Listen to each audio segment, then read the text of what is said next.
Oke, puji Tuhan, puji Tuhan. Eh, kita doa lagi ya Bapak Ibu, boleh ya? Terima kasih Tuhan Yesus untuk pagi ini. Biarlah Roh Kudus Engkau menjamah setiap kami. Saat firman-Mu dilepaskan, firman ini pergi dan menciptakan, mengubahkan, memulihkan, menyembuhkan, dan memberi kekuatan arahan baru kepada kami. Sehingga kami tahu bagaimana kami harus hidup dan itu menyenangkan hati Tuhan. Urapi kami semua Roh Kudus dan bicara bagi kami siap mendengar. Dalam nama Tuhan Yesus, haleluya. Amin. Selamat pagi Bapak Ibu. Siap. Puji Tuhan, yang siap terima firman Tuhan boleh tulis di kolom komentar. Saya siap terima firman Tuhan. Haleluya, itu kebiasaan yang baik ya Bapak Ibu ya, karena dengan demikian kita sedang memfokuskan seluruh energi dari hidup kita untuk mendengarkan firman Tuhan. Amin. Nah, pagi ini saya ingin menyampaikan sesuatu yang mungkin ini sesuatu yang menurut saudara ini hal yang setiap hari harusnya ya kita jalanin. Hari-hari ini Alkitab berkata bahwa keadaan yang semakin sukar membuat kasih kebanyakan orang menjadi dingin. Ya. Tapi pagi ini saya mengangkat tema yaitu menyebarkan kasih atau spread the love. Nah, Bapak Ibu, mungkin kita, saudara berpikir karena ini adalah bulan di mana kita dunia sedang banyak merayakan Hari Valentine ya. Artinya hari di mana itu adalah kasih sayang, itu adalah kisah tersendiri. Tapi saya mengangkat sesuatu makna positif di balik itu adalah itulah bukan cuma hari di mana kita biasa tanggal 14 Februari, tapi setiap hari sebenarnya adalah hari untuk menyebarkan kasih. Amin. Amin Bapak Ibu. Kenapa? Kenapa kita perlu menyebarkan kasih? Karena saudara dan saya kalau kita bilang bahwa kita adalah anak Tuhan, maka kerajaan Bapa kita yang adalah Bapa Raja itu adalah kerajaan kasih. Amin. Dan saudara dan saya, kalau kita adalah anaknya Tuhan, kita hidup di dalam satu kerajaan, yaitu kerajaan kasih. Kita berkata ketika segala sesuatu ini menjadi binasa, ya. 1 Korintus 13 ayat 8 berkata, kasih tidak berkesudahan. Nubuat akan berakhir, bahasa roh akan berhenti, pengetahuan akan lenyap. Ya, tetapi kasih akan tetap selamanya. Berarti kalau kita adalah orang-orang yang akan hidup di dalam kekekalan, maka kita harus punya yang namanya kasih. 1 Korintus 13 ayat yang ke-13 berkata, demikianlah tinggal ketiga hal ini, yaitu iman, pengharapan, dan kasih. Dan yang paling besar diantaranya adalah kasih. Otomatis kalau kita adalah orang-orang yang punya Tuhan Yesus, maka kita harusnya punya yang namanya kasih. Amin, Bapak Ibu. Nah, apalagi kenapa kita harus punya kasih dan menyebarkan kasih? Karena itu adalah sebuah perintah, ya. Mengasihi itu bukan sebuah pilihan. Kalau kita anak Tuhan, maka itu sebuah perintah dari Bapa kita kepada anak-anaknya. Yohanes 15 ayatnya yang ke-12 dan 17 berkata, inilah perintahku, yaitu supaya kamu saling mengasihi, seperti aku telah mengasihi kamu. Yohanes 15 ayat 12. Ya, itu adalah sebuah perintah. Dan ayat yang ke-17 berkata, inilah perintahku kepadamu, kasihilah seorang akan yang lain. Jadi ini adalah perintah Bapa kita. Sebagai anak yang baik, anak yang dengar-dengaran, anak yang mencintai Bapa kita, kita berkata bahwa kalau kita bilang kita mengasihi Tuhan, maka tidak ada pilihan dalam hidup kita selain kita mentaati Dia. Dan mentaati karena cinta itu akan membuat kita akan lebih mudah melakukannya. Bukan karena takut dihukum, bukan karena sebuah aturan, tapi karena memang cinta kepada Bapa kita. Lalu kalau kita bilang kita adalah anak Tuhan, bukti bahwa kita adalah anak Tuhan yang kelak akan memiliki hidup yang kekal adalah kita harus punya kasih. 1 Yohanes 2 ayatnya yang ke-9 sampai ayatnya yang ke-11. Saya baca buat Bapak Ibu. Barang siapa berkata bahwa ia berada di dalam terang, tetapi ia membenci saudaranya, ia berada di dalam kegelapan sampai sekarang. Barang siapa mengasihi saudaranya, ia tetap berada di dalam terang, dan di dalam dia tidak ada penyesatan. Tetapi barang siapa membenci saudaranya, ia berada di dalam kegelapan dan hidup di dalam kegelapan. Ia tidak tahu kemana ia pergi, karena kegelapan itu telah membutakan matanya. Jadi saudara, kalau kita mengukur seseorang itu sedang ada di dalam kegelapan atau dia adalah anak terang, itu dilihat dari apa yang dia share, ya, dari kehidupannya. Apakah kasih ataukah kebencian, ya. Gak perlu bicara muluk-muluk tentang kasih, tapi lifestyle kasih itu adalah satu bukti bahwa kita adalah anak terang. 1 Yohanes 3 ayat 10, ayat 12, 14, 15 berkata, inilah tandanya anak-anak Allah dan anak-anak iblis. Ya, ini jelas banget Bapak Ibu. Kita anak siapa? Anak Tuhan atau anak hantu gitu ya. Tandanya bahwa kita adalah anak-anak Allah ya. Dikatakan di sini setiap orang yang tidak berbuat kebenaran tidak berasal dari Allah. Wow. Demikian juga barang siapa yang tidak mengasihi saudaranya. Sebab inilah berita yang telah kamu dengar dari mulanya, yaitu bahwa kita harus saling, harus, kata yang dipakai di situ bukan akan atau mudah-mudahan enggak, tapi harus. Ini sebuah kepastian atau sebuah keharusan ya. Kita harus saling mengasihi. Bukan seperti Kain yang berasal dari si jahat dan yang membunuh adiknya. Dan apakah sebabnya ia membunuhnya? Sebab segala perbuatannya jahat dan perbuatan adiknya benar. Kita tahu bahwa kita sudah berpindah dari dalam maut ke dalam hidup, yaitu karena kita mengasihi saudara kita. Barang siapa tidak mengasihi, ia tetap di dalam maut. Wow. Setiap orang yang membenci saudaranya adalah seorang pembunuh manusia.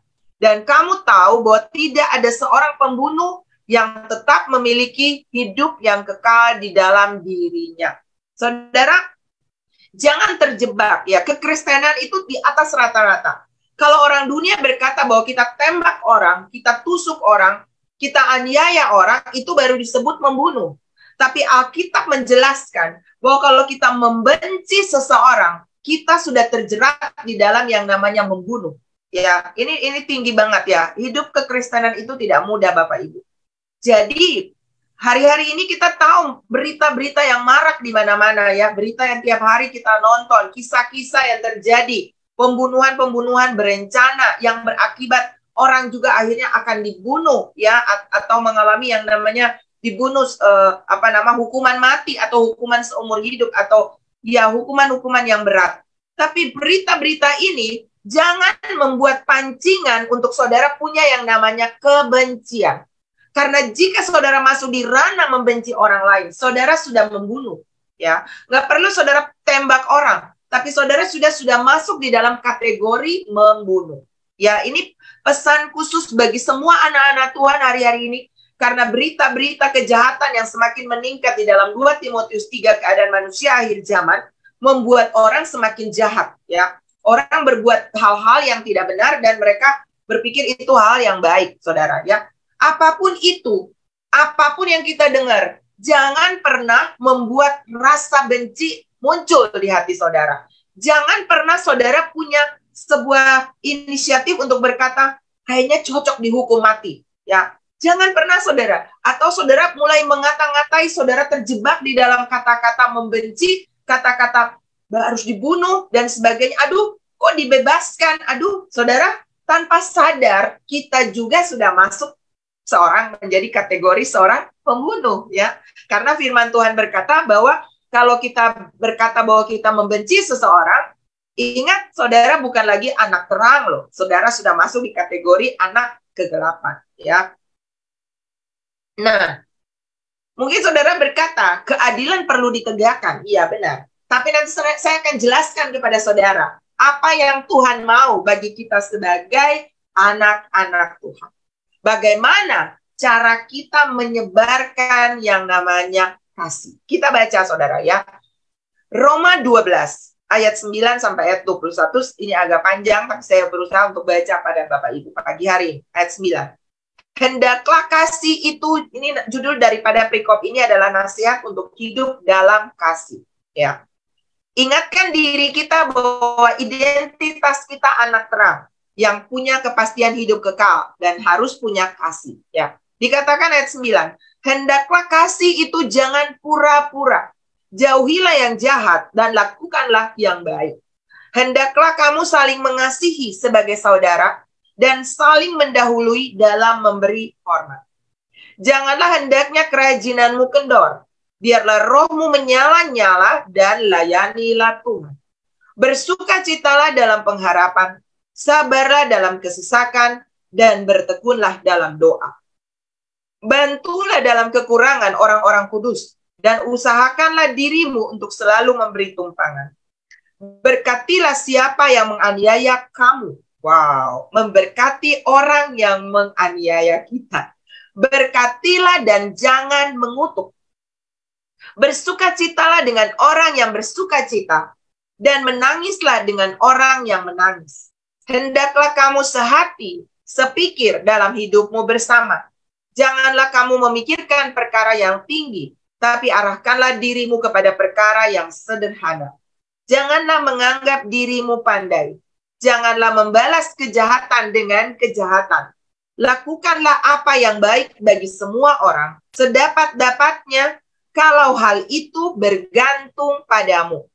Hiduplah dalam perdamaian dengan semua orang. Saudara-saudaraku yang kekasih, janganlah kamu sendiri menuntut pembalasan, tetapi berilah tempat kepada murka Allah. Sebab ada tertulis, pembalasan itu adalah hakku. Akulah yang akan menuntut pembalasan, firman Tuhan. Tetapi, ayat 20, jika seterumu lapar, berilah dia makan. Jika ia haus, berilah dia minum. Dengan berbuat demikian, kamu menumpukan bara api di atas kepalanya. Janganlah kamu kalah terhadap kejahatan, tetapi kalahkanlah kejahatan dengan kebaikan. Saudara, bagaimana caranya kita menyebarkan kasih? Ya, kita akan belajar pagi hari ini. Kalau kita bilang bahwa kita anak Tuhan, DNA Bapa kita ada di dalam kita yang adalah kasih, maka saudara mungkin jangan pernah berpikir begini, udah keterlaluan, saya nggak punya lagi kasih. Saudara, kalau kita bilang bahwa Tuhan di dalam kita, kasih Tuhan itu unlimited, ya, tanpa batas. Dan kalau dia ada di dalam saudara dan saya, maka saudara pun punya kasih yang unlimited. Mungkin secara manusia susah, tapi kalau dengan kekuatan Tuhan, pasti kita bisa. Bagaimana bisa kita menyebarkan kasih itu? Hal pertama dari bacaan yang tadi kita dapat dalam Roma 12 ayat 9 sampai 21. Kasih itu, ekspresi kasih itu adalah kasih yang tulus, ya. Menyebarkan kasih dengan ketulusan. Ketulusan itu artinya tanpa pamrih, bukan pura-pura, bukan kamuflase, ya, bukan ada apanya, bukan supaya pencitraan, bukan supaya dikenal orang, bukan supaya orang memuji kita baik, bukan. Tapi murni dari hati kita, ya. Dikatakan di sini, hendaklah kasih itu jangan pura-pura. Jauhilah yang jahat dan lakukanlah yang baik. Ada banyak orang mengekspos kasih dengan tujuan-tujuan di dalamnya. Dan itu bukan yang namanya tulus, ya. Menyebarkan kasih yang Tuhan mau di sini adalah kasih yang tulus. Kasih yang tidak perlu mendapat pujian, sekalipun no thanks. Sekalipun orang tidak membalas kebaikan kita, tetaplah mengasihi. Amin, Bapak Ibu. Amin. Tulis di kolom komentar. Saya mau jadi orang yang menyebarkan kasih yang tulus. Tanpa pamrih, tanpa pura-pura. Waktu dilihat orang kita berbuat baik. Waktu tidak dilihat orang kita berbuat tidak baik. Jangan Bapak Ibu, ya. Yang Tuhan mau adalah ketulusan. Di dalam dan di luar sama. Apa yang kita sebarkan di luar itu dari dalam kita. Dasarnya kita adalah pengasih. Haleluya. Karena Tuhan kita adalah Tuhan yang pengasih. Ya. Lalu apalagi Bapak Ibu dari bacaan kita ini? Cara menyebarkan kasih adalah tanpa pura-pura, tanpa kamuflase. Kalau kita melakukan dengan kamuflase atau pura-pura, maka ada masa di mana kita menunjukkan diri kita sebagai orang baik, tapi ada masa di mana yang jahat itu juga bisa muncul daripada kita. Haleluya. Yang kedua Bapak Ibu, bagaimana caranya kita bisa menyebarkan kasih itu? Dikatakan di dalam ayatnya yang ke-10. Hendaklah kamu saling mengasihi sebagai saudara dan saling mendahului dalam memberi hormat. Saling mendahului di dalam melayani. Cara menyebarkan kasih yang kedua itu adalah melayani, mendahului. Alkitab berkata barang siapa ingin menjadi yang terbesar, hendaklah ia menjadi pelayan. Banyak orang terjebak di dalam suka dilayani, ya, suka menerima. Lebih banyak kita suka meminta daripada kita memberi. Nah, padahal Alkitab berkata lebih besar berkat memberi daripada menerima. Sebab itu sebagai anak-anak Tuhan, gaya hidup menyebarkan kasih yang Tuhan mau adalah mendahului, memberkati. Jangan menunggu orang yang mendahului, ya. Tetapi bagaimana kita bisa memberi, melayani. Dikatakan di sini kita harus rajin berbuat baik, ya. Dikatakan di dalam ayatnya yang ke-11. Janganlah hendaknya kerajinanmu kendor. Biarlah rohmu menyala-nyala dan layanilah Tuhan.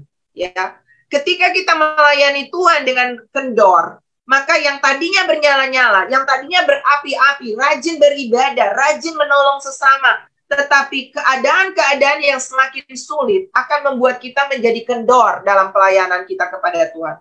Kita mulai malas beribadah, kita mulai malas baca Alkitab, kita mulai malas untuk berbagi kasih dengan orang lain. Kenapa? Karena keadaan sulit dan membuat kita menjadi orang-orang yang kendor. Tapi kalau kita menjadi orang-orang yang terus mau melayani, roh kita harus terus bernyala-nyala dengan Tuhan. Amin, Bapak Ibu.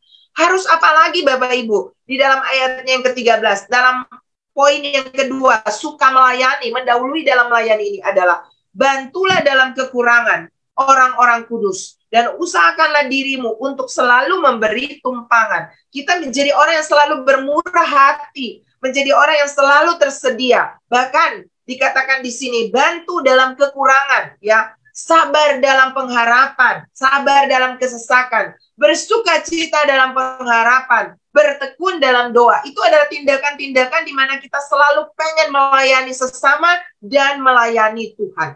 Ya, dalam segala keadaan. Lakukan ini Bapak Ibu, tanda bahwa kita spread the love. Kita membagi kasih melalui kehidupan kita. Lalu saudara yang ketiga, kalau yang pertama tadi adalah kita menjadi orang-orang yang tulus, ya, menyebarkan kasih yang tulus tanpa pamrih, ya, bukan untuk supaya dipuji. Yang kedua adalah dengan mendahului dalam melayani. Entah melayani sesama yang adalah wujud daripada kita juga melayani Tuhan, ya. Lalu yang ketiga Bapak Ibu, cara menyebarkan kasih di dalam ayat yang ke-14 berkata, berkatilah siapa yang menganiaya kamu, berkatilah dan janganlah mengutuk. Ya, saudara, hari-hari ini karena kejahatan, orang susah mengalami yang namanya pengampunan. Ternyata Tuhan ajarkan Bapak Ibu yang ketiga, bagaimana kita menyebarkan kasih adalah mengampuni. Nah, tadi sempat Pastor Luther sharing dengan salah satu ibu di sini ya. Dan saya rasa bukan cuma ibu ini, tapi banyak di antara kita yang terjebak di dalam yang namanya sakit hati. Saudara, simpan uang di bank boleh, simpan deposit boleh Bapak Ibu ya, simpan barang berharga boleh, tapi jangan pernah simpan sakit hati. Karena sakit hati Alkitab berkata membusukkan tulang. Berbagai masalah, penderitaan, penyakit yang muncul itu disebabkan karena sakit hati. Dan Tuhan berkata di sini bahwa berkatilah siapa yang menganiaya kamu, berkatilah dan jangan mengutuk. Tuhan mau sebagai anak Tuhan kita hidup di dalam yang namanya pengampunan, Bapak Ibu, ya. Pengampunan itu adalah harga mati yang saudara dan saya harus lakukan sebagai anak-anak Tuhan.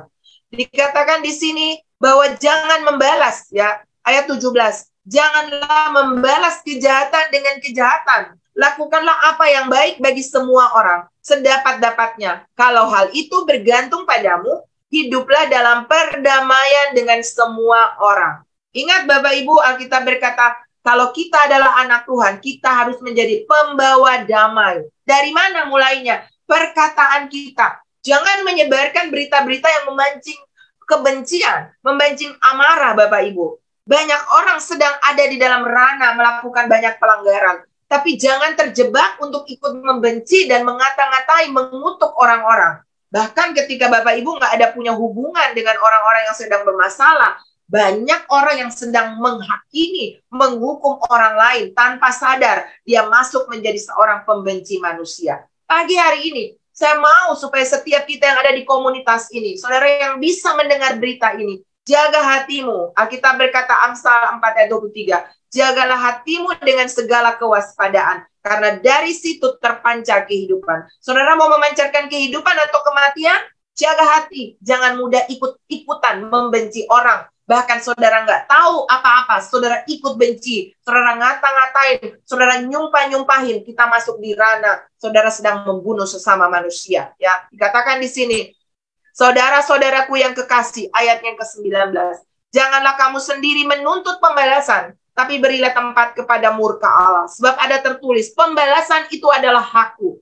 Akulah yang akan menuntut pembalasan, firman Tuhan. Ayat 20, saudara, ya. Tetapi jika seterumu lapar, berilah dia makan. Jika ia haus, berilah dia minum. Dengan berbuat demikian, kamu menumpukan bara api di atas kepalanya.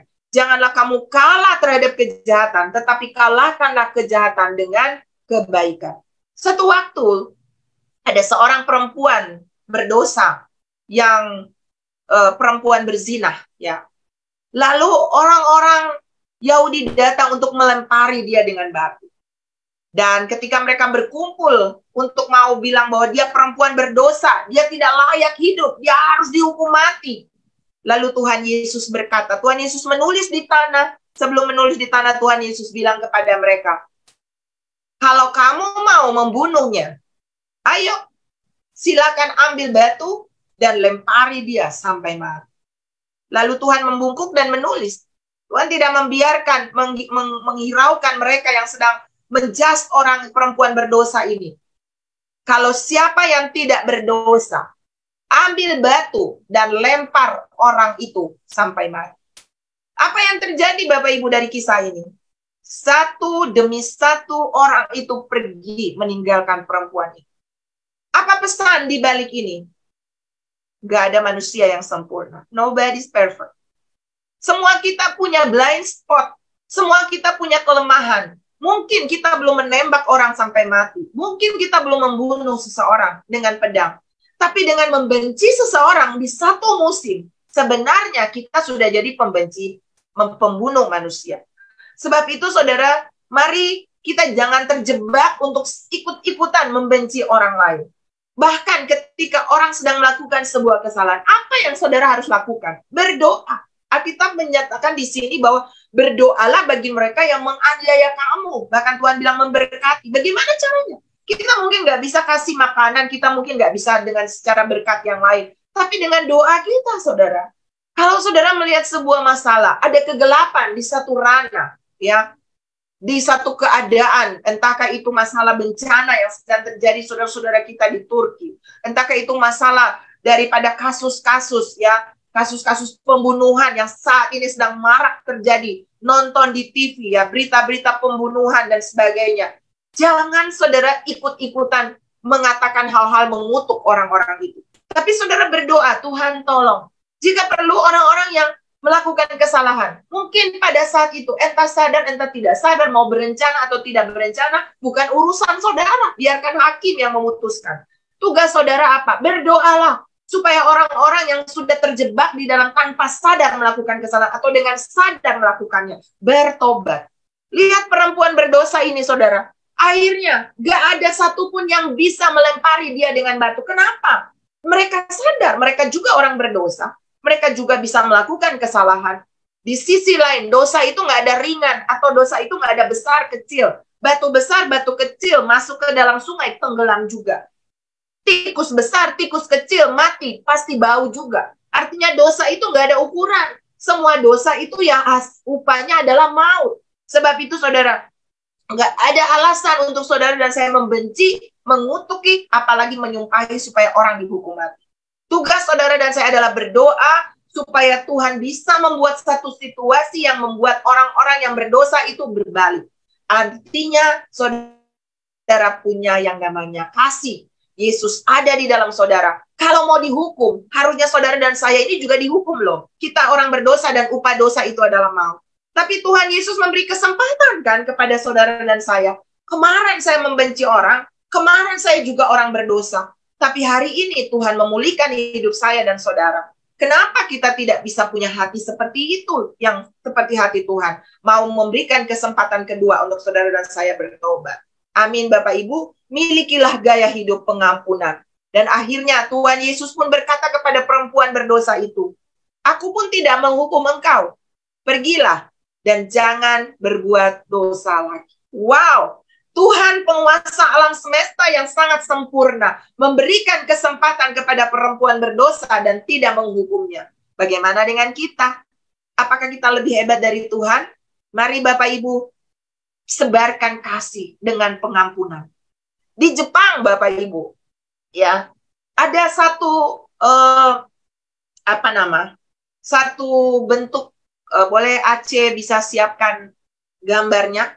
Ada sebuah kerajinan ya yang disebut kintsugi ya. Itu adalah sebuah cara untuk menyambungkan kembali piring atau mangkuk yang telah retak ya.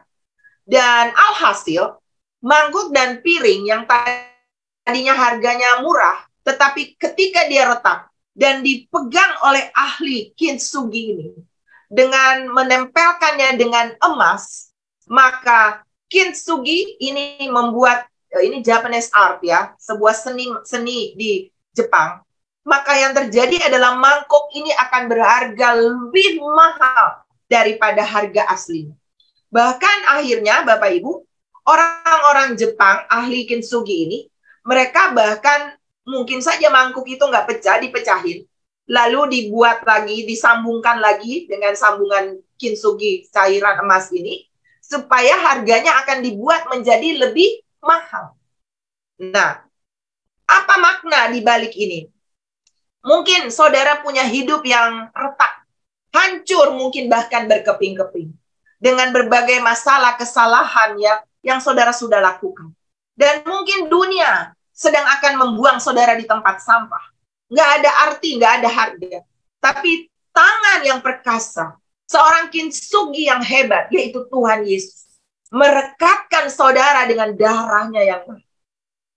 Jangan pernah menyia-nyiakan kasih Tuhan yang dia curahkan di kayu salib dengan darah.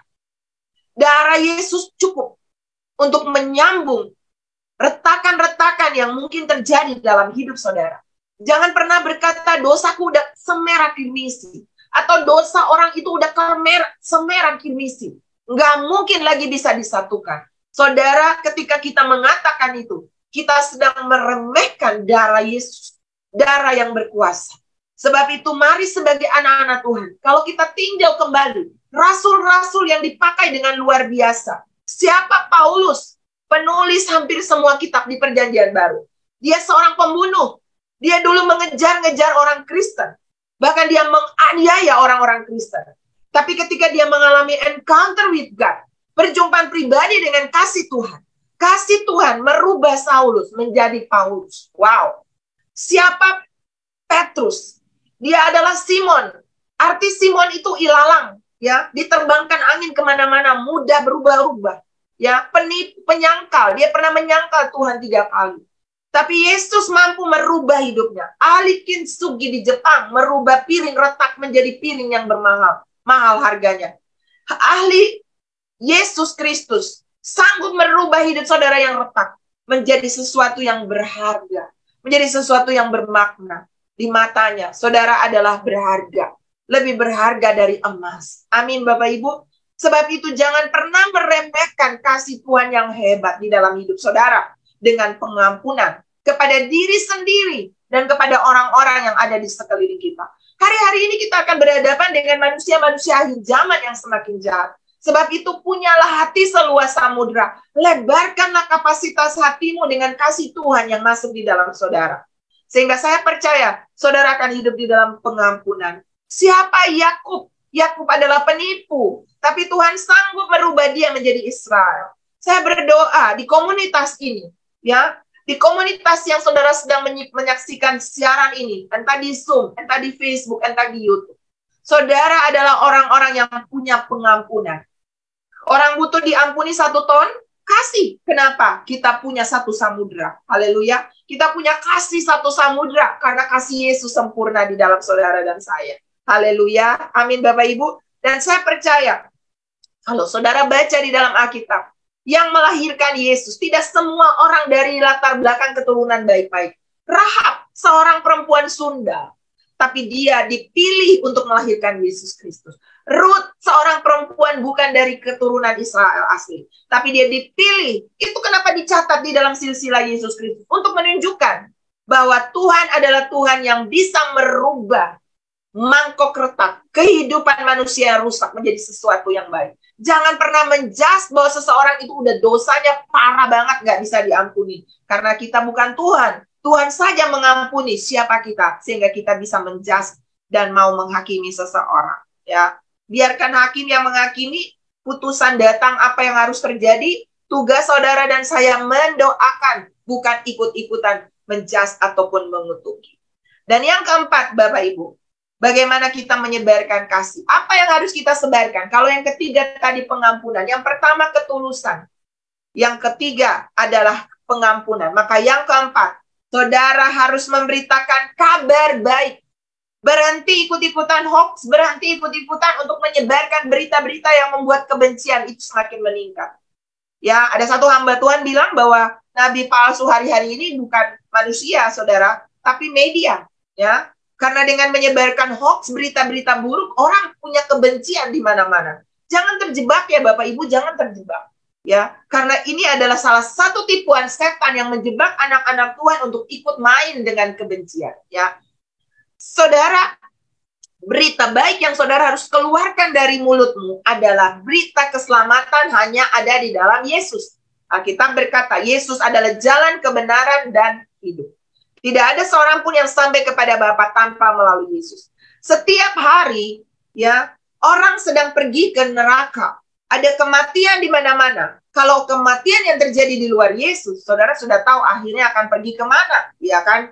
Sebab itu saudara dan saya harus aktif bergerak untuk memberitakan kabar baik, ya. Tuhan Yesus sendiri di dalam Matius 9 ayatnya yang ke-35 berkata, Yesus berkeliling ke semua kota dan desa. Ia mengajar dalam rumah-rumah ibadat dan memberitakan apa? Injil kerajaan sorga, serta melenyapkan segala penyakit dan kelemahan. Seperti Yesus, kalau kita anak Yesus, maka dari mulut kita jangan pernah keluarkan hoax atau berita-berita yang memancing kebencian, benci, dendam, dan berbagai hal yang buruk. Tapi yang saudara harus lakukan adalah beritakan kabar baik, beritakan Injil. Karena dunia sedang membutuhkan juru selamat dan itu sudah dilakukan oleh Yesus. Tinggal saudara dan saya yang menyebarkannya. Ya, spread the love melalui kasih Yesus, pengampunan melalui kasih Yesus. Dan saudara, seorang presiden Indonesia, Bapak Gus Dur bahkan berkata seperti ini Bapak Ibu. Yesus itu bukan cuma juru selamat orang Kristen. Wow, dia ngerti loh. Ya. Dia berkata Yesus itu juru selamat semua orang. Mau agama apapun, dia juru, ahli penyelamat bagi dunia. Wow. Sebab itu saudara dan saya harus menyebarkan itu. Itu adalah satu tanggung jawab bagi kita. Ya. Dan Tuhan akan tuntut pertanggungan jawab. Saudara tinggal di dekat temanmu, keluargamu yang belum tahu keselamatan. Apakah saudara pernah menceritakan tentang Yesus bagi mereka? Ataukah saudara lebih ramai berbicara tentang kasus-kasus pembunuhan hari-hari ini, bagaimana berita-berita hari ini, dan sebagainya? Apakah saudara lebih suka menyebarkan yang seperti itu? Yeskel 3 ayat 17-19 berkata, Hai anak manusia, aku menetapkan engkau menjadi penjaga bagi kaum Israel. Bila engkau mendengar satu firman daripadaku, peringatkanlah mereka atas namaku. Kalau aku berfirman kepada orang jahat, engkau pasti dihukum mati. Dan engkau tidak memperingatkan dia atau tidak berkata apa-apa untuk memperingatkan orang jahat itu dari hidupnya yang jahat, supaya ia tetap hidup. Orang jahat itu akan mati dalam kesalahannya, tetapi aku akan menuntut pertanggungan jawab atas nyawanya daripadamu. Tetapi jikalau engkau memperingatkan orang jahat itu dan ia tidak berbalik dari kejahatannya, dan dari hidupnya yang jahat. Ia akan mati dalam kesalahannya, tetapi engkau telah menyelamatkan nyawamu. Jadi saudara, kalau kita melihat seseorang melakukan kesalahan atau seseorang itu belum tahu jalan keselamatan di dalam Yesus, tugas saudara dan saya beritakan kabar baik ini, saudara. Kenapa? Karena kalau kita tidak menyampaikan itu, kita orang yang egois. Kita mau menang sendiri, kita mau selamat sendiri, kita mau diberikan kekuatan sendiri. Seandainya saudara punya sebuah naluri untuk menyebarkan, maka setiap pagi, dalam mujizat pagi, saudara harus punya satu goal. Ada satu jiwa yang saya akan bawa untuk mendengar firman Tuhan. Atau di ibadah di gereja saudara, atau di healing prophecy, saudara harus punya satu goal. Satu lagi jiwa saya bawa. Satu lagi jiwa saya bawa. Itu tanda bahwa kita sudah punya aktivitas untuk menyebarkan, spread the love, menyebarkan kasih Tuhan. Kenapa? Karena Injil itu kekuatan Allah. Kekuatan yang sanggup untuk menyelamatkan, ya, buat semua orang yang percaya. Roma 1:16-17 berkata, sebab aku mempunyai keyakinan yang kokoh dalam Injil. Karena Injil adalah kekuatan Allah yang menyelamatkan setiap orang yang percaya. Pertama-tama orang Yahudi, tapi juga orang Yunani. Sebab di dalamnya nyata kebenaran Allah yang bertolak dari iman dan memimpin kepada iman. Seperti ada tertulis, orang benar akan hidup oleh iman. Saudara sudah hidup oleh iman. Saudara sudah punya kepastian keselamatan. You spread the love. Kasih yang saudara sudah terima. Bagikan itu kepada dunia yang sedang membutuhkan di luar sana. Cerita tentang Yesus. Kirim link-link ibadah. Ajak temanmu datang beribadah. Itu tanda saudara menyebarkan kasih Tuhan. Dan saudara, kalau kita bilang kita anak Tuhan, maka bukti identitas kita sebagai anak Tuhan yang sudah menerima kasih Bapa adalah kita, orang-orang yang suka untuk punya ketulusan. Berbagi kasih dalam ketulusan. Suka melayani, bukan dituntut untuk dilayani, tapi melayani lebih dulu. Kita suka mengampuni orang yang bersalah kepada kita, ya, dan lebih dulu mengampuni daripada tuntut diampuni. Lalu kita menyebarkan Injil keselamatan kepada dunia melalui kesaksian hidup kita. Maka kita akan jadi berkat bagi banyak orang. Saudara, ada sebuah kisah tentang seorang napi di Jepang, ya. Dia pembunuh, ya, dan dia masuk penjara. Lalu di penjara itu dia baca beberapa buku dan dia dikasih sebuah Alkitab. Awalnya dia nggak mau baca, tapi akhirnya karena nggak ada buku, dia baca juga Alkitab. Dan apa yang terjadi? Dia temukan Yohanes 3:16. Lalu dia bertobat, saudara. Alhasil, keluar dari penjara itu, dia memutuskan untuk menjadi seorang penyebar berita Injil, seorang hamba Tuhan. Dan dari penyebaran berita Injilnya, ada sekitar 100 orang lebih di masa itu yang dibaptis, orang Jepang. Dan kebanyakan adalah napi. Orang-orang yang pernah melakukan kejahatan bersama dengan dia. Dia bawa kepada Yesus. Kenapa? Karena dia mengalami perjumpaan dengan Tuhan. Dan orang-orang itu mudah berubah. Kenapa mereka bisa berubah? Karena mereka melihat hidup Yesus yang ada di dalam orang itu. Salah satu bukti bahwa saudara mengalami encounter with God. Dunia harus melihat hidup saudara dan saya berubah. Amin. Tulis di kolom komentar, hidup saya mau berubah. Dan kalau saudara, dunia sedang galau, penuh kecemasan, ketakutan di mana-mana. Aceh tolong siapkan video. Saudara juga mungkin mengalami kehancuran hati. Ya, bahkan mungkin teman-temanmu mengalami hal yang sama. Saudara perlu berbagi kasih Yesus. Kalau ada kasih Tuhan di dalam saudara, saudara akan menjadi spread the love bagi dunia yang ada di dalam kegelapan. Boleh diputarkan video ini, biar ini menjadi berkat bagi kita. Bagaimana cara kita menyebarkan kasih Tuhan?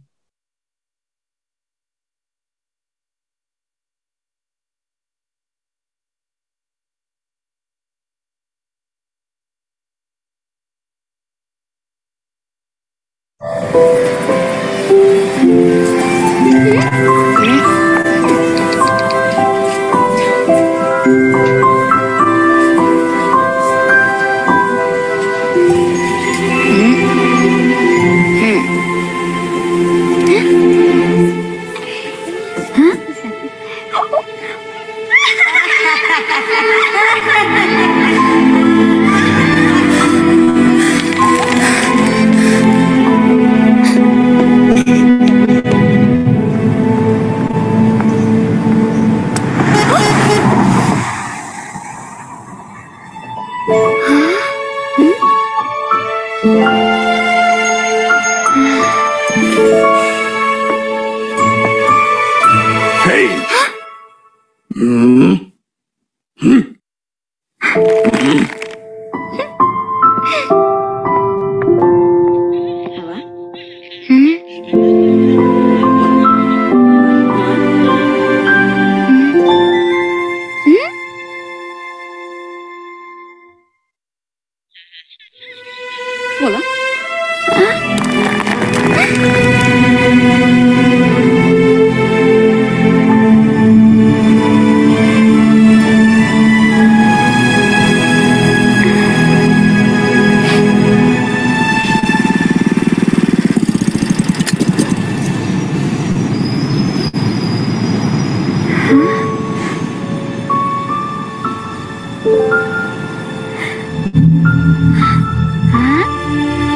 Haleluya.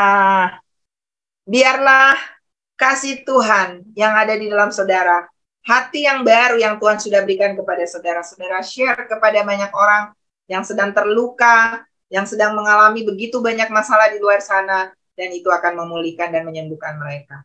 Tuhan Yesus memberkati Bapak Ibu. Saya kembalikan kepada Pastor Luther. Ya, puji Tuhan Bapak Ibu. Diberkati Tuhan pagi hari ini, Bapak Ibu. Puji Tuhan, ini waktunya untuk kita menyebarkan kasih kebaikan. Sebab itu merupakan cara untuk orang melihat bahwa Tuhan menyertai kita, orang melihat bahwa kekristenan kita berbeda, orang melihat bahwa kita bukan cuma Kristen hanya di KTP, tapi orang bisa melihat dari perilaku, cara pikir, pola pikir, kehidupan, gaya hidup kita itu bisa menginfluence. Karena Alkitab katakan tugas kita di dunia ada dua, jadi garam, jadi terang. Dua-duanya itu adalah tentang pengaruh yang kita bawa ketika Bapak Ibu dan saya tidak boleh berdiri sendiri. Tapi bagaimana kita ketika bercampur dengan hidup bersama, maka kita bisa membawa kasih kepada banyak orang, membawa terang di tengah-tengah kegelapan dunia, dan menjadi jawaban bagi banyak orang. Pagi ini saya percaya Anda dan saya diberkati oleh Tuhan. Amin, Bapak Ibu. Puji Tuhan, puji Tuhan. Oke, kita akan dengarkan